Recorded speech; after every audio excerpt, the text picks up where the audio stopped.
দোয়া এখানে আমার জন্য। বাবা মা ওইটা তোর বাবা না। আর কি কি কইতাছিস? তোর এখানে কি করতেছিস? হ্যাঁ, এইখানে তোর আসছিস কেন?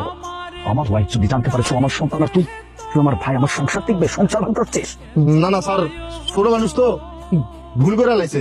মা এইটা রায় দে, লাগবে না, আমরা থাকি না, আমি গেলাম। ভাইয়া কি ব্যাপার, আপনি ইফতারি নিলেন বাট আবার রেখে চলে যাচ্ছেন? ইফতারি নিয়ে যান। না ম্যাডাম, আমার ইফতারি লাগবে না। তাই আজব তো, আমার হাজবেন্ড তো সবাইকে ইফতারি দিতেছে, সবাই নিল, কিন্তু আপনি কেন নিচ্ছেন না?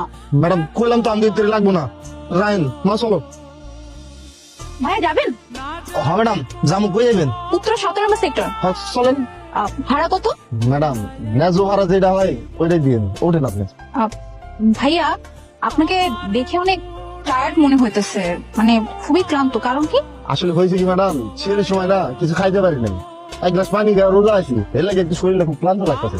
কি বলতেছেন ভাইয়া, সিগারেটে শুধু এক গ্লাস পানি খেয়ে রোজা রাখছেন? তাহলে আপনি আমাকে কিভাবে দিয়ে আসবেন? একটু পরে তো আজান দিবে, ইফতারের সময় হয়ে যাচ্ছে, আপনার তো দেরি হয়ে যাবে তাই না? না না ম্যাডাম, আপনার আমি সময় মতো পৌঁছাই দেবো, অসুবিধা হবো না, আপনি চিন্তা করেন না, ওঠেন আপনি। ভাইয়া পাশে ওই পিছিয়ে মেয়েটাকে? ও ম্যাডাম, ওইটা আমার মাইয়া। আপনার মেয়ে? তো আপনার মেয়ে অটোতে কেন? ও তো বাসায় থাকবে। আসলে বাসায় তো আমি আর আমার মাইয়াই থাকবো, আর কেউ থাকে না। মানে আমি ঠিক বুঝলাম না, মানে ও আপনার ছোট ভাইয়ের মেয়ে, আবার বলতেছেন আপনার মেয়ে, আবার আপনার সাথে করে অটোতে আছে।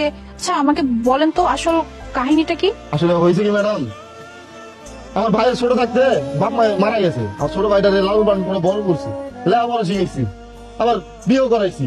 আর যে মায়াটা দেখতেছেন না, বিয়ের পরে আর ছোট ভাই যখন এই মায়াটা হয় তখন ওর মাটা মারা যায়। আর আমার ভাই তারপরে শহরে গেছে চাকরির জন্য, হুট করে একদিন উনি আমার ভাই নাকি শহরে আরেকটা বিয়ে করছে, বিয়ে করানোর পরে খোঁজ খবর নেয় না। তো মায়াটার আমি কি করবো? মায়াটারে আমি আমার মায়া হিসাবে আমি লালন পালন করে এত বড় করছি, এছাড়া তো আমার করার কিছু নাই, কারণ মায়া তো ছোট, হ্যাঁ তো আর বাসায় একা একা রাখতে পারি না ম্যাডাম। হ্যাঁ আমার সাথে এইগুলি। ছি, কি জঘন্য মানুষ ভাইয়া। হ্যাঁ, মানে আমার এখনো বিশ্বাসই হচ্ছে না যে এমন মানুষ এখন পর্যন্ত দুনিয়াতে আছে।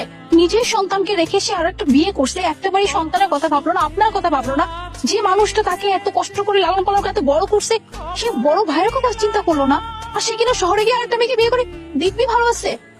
মাই গড, বিশ্বাস করেন ভাইয়া, আপনার ভাইকে যদি কোনোদিন আমি সামনে পেতাম, একদম সজোরে গালে একটা থাপ্পড় লাগাইতাম। মানে এইরকম মানুষ আর দুনিয়াতে এক্সিস্টই করতে পারে না।